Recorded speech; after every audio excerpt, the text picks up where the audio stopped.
after I came to Washington, they established a Washington chapter at the time.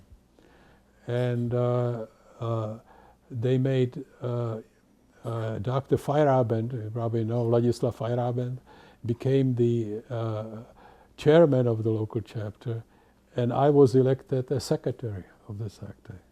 So that was my first entree into the society, which eventually grew into more and more responsible positions.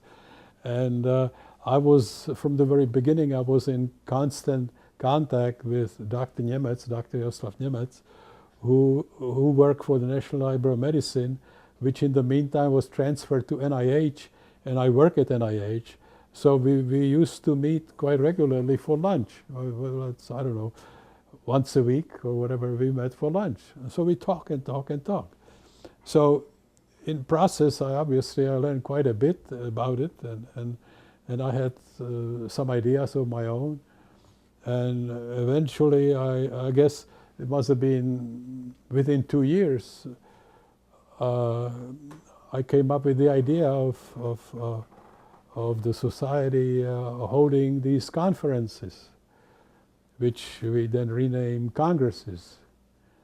And so actually it was my idea. And I sold Dr. Němec about it, and he sold others, and we indeed proceeded with having the first Congress. And the first Congress, which so I ended up being the person responsible for a program. So I prepared the program for the first Congress, and then I ended up with being also responsible for the second Congress.